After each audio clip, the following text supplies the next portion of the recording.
Time to get you into the morning show. Have a guest, and here's Mark Jacobs. And good morning. This morning we have invited Kirk Manker, and he is with Farm Credit Services. Good morning, sir. Good morning. How are you? Fine. And how are things up in Omaha? Very good. It's a beautiful morning, so we've got a good start to the day. So tell me a little bit about yourself and a little bit about your role with Farm Credit Services. Okay. Yeah, like I said, my name's Kirk Manker. I lead the appraisal teams for Farm Credit Services America, Frontier Farm Credit, and Ag Country Farm Credit Services.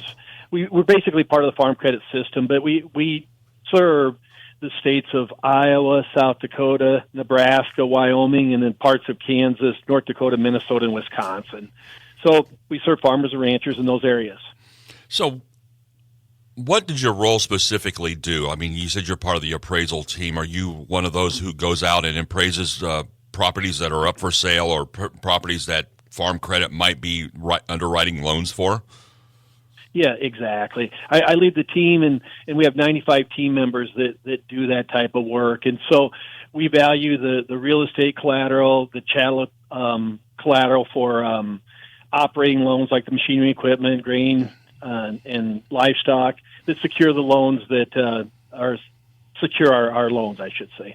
So you're the person who, goes in and looks at the books and lets people know, this is what we can do, this is what that can be done. Yes, exactly. We establish the values, and then the underwriters take it from there. So is your background prior to coming to Farm Credit Services, is your background in agriculture? Yeah, thank you. I grew up on a farm just east of Sioux City near Mobile, Iowa. I still go back there. I'm proud of my roots, and I've been with the company for 41 years, so I'm proud of the company that I work for. And with your ag background, does that give you a special insight to what farmers and ranchers are going through? Yeah, it does. It does, but yet things have changed a lot since I grew up on that farm. But it just keeps moving forward, and we're excited to be part of the future of agriculture. And we talk a little bit about, I read some of the information regarding the fact that producer confidence is holding tight, because even despite tight margins, are you seeing anything from producers in regards to the tight margins, the high input and the low output costs? That's on everyone's mind. It's the commodity prices, but yet if you think about it, cattle prices have been very good, and then also the buyers, producers and landowners, they see it as a longer term investment. They're optimists of how the future will hold, and that's how they purchase the land. It seems to me that farming and agriculture and ranching and all that, it has to be a very optimistic business or investment, because these people, blood, sweat, and tears, it's a labor of love to get out there and produce product for the American people. Yeah, absolutely. And I think the other thing is we have to remember that a lot of people that buy real estate, ag real estate, it's a legacy asset. They're looking, they take pride in ownership, and they take pride in passing that down to the next generation. The report that was sent to me talks about benchmark farms. What are benchmark farms? Okay, we have 93 benchmark farms that are scattered across our 8 states, and they're representative of the agriculture in the area. And so we have an appraisal team of 95 team members. We go out and collect, analyze, and verify probably 10,000 real estate sales a year, and then we appraise each one of those farms every January 1st and July 1st to help establish values and to report out, similar to this, of what we're seeing in the market. So you appraise the same properties twice a year, and those Yes. are those selected benchmark properties, correct? Yes. And so you look at those properties, and it kind of gives you a good picture of how the values of agricultural land is going. Yeah, exactly. And we've been doing this for probably 50 or 60 years at least. And so we have a history on these same properties. And then the neat thing about our program is it's data driven. It's not a survey. It's actual real estate sales that's supporting the value of these benchmark farms. We look at you look at the benchmark reports. What does it show? I mean, I realize it's probably too soon to have data from the July survey, but what did the survey show between July of last year and January of this year? Is there any surprising details in there that people might want to know about? See, we do have our July reports are out, and so what we're seeing, we continue to see a very resilient market.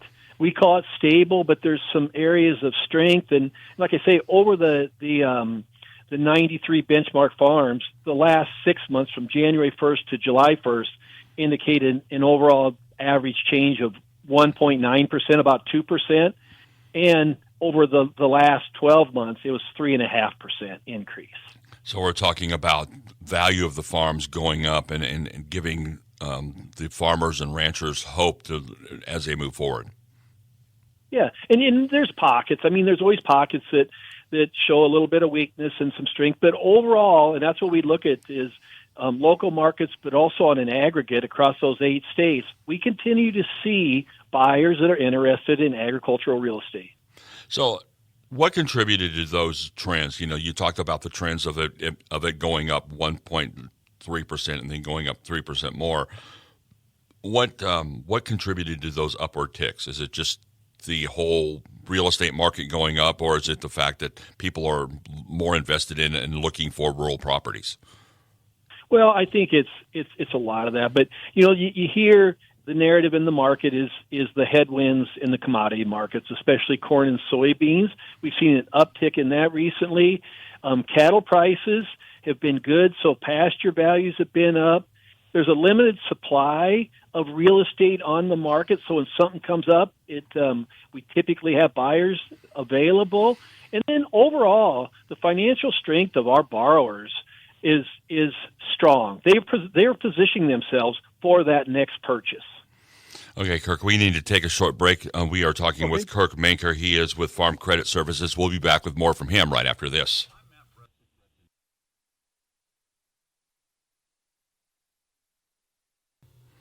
And we're back on the BW Morning Show. We were talking with Kirk Manker from Farm Credit Services.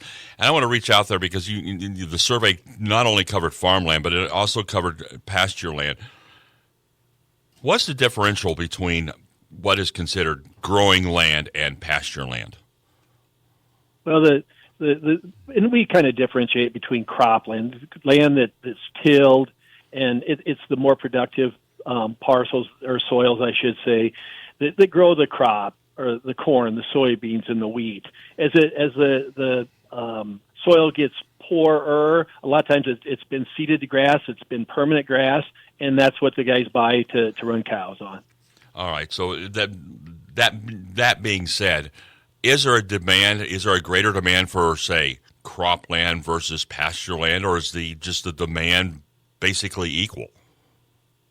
No, I think, it depends on where you are. As you get into our eastern part of our territory, like Iowa, eastern Kansas, eastern South Dakota, cropland is much more prevalent. Trade's probably more often.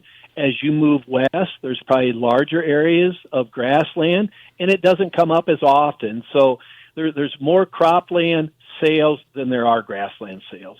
So let me ask you this, because I know a lot of people talk about commercial farming operations, and I know that there was a big push, like in Missouri, to ban big commercial operations. But who are the buyers? Are you seeing? Are you seeing buyers that are investment groups? Are you seeing buyers that are families? Are you seeing buyers that perhaps are maybe commercial farmers?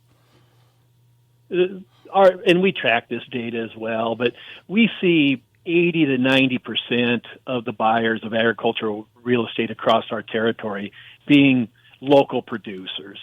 So those are the ones, it's the local farmers and ranchers that are typically the buyers, but there are investors out there that will come in and buy tracts of land, but it's primarily driven by the local producers.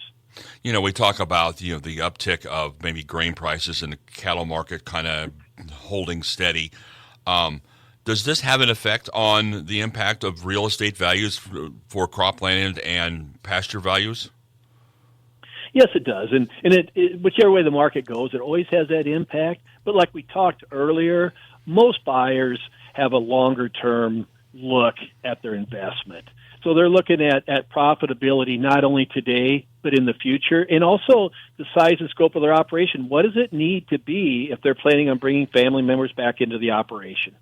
We talk about, there's a lot of farmers out there, and my mother was one of those. She sold some property that she had was basically pasture land because she was renting it out.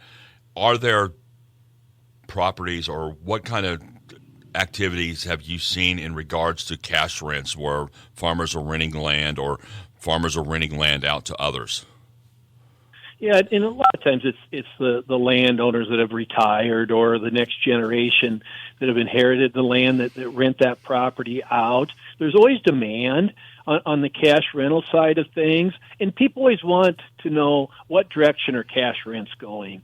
And historically what we've seen is the cash rent market kind of chases the land value market.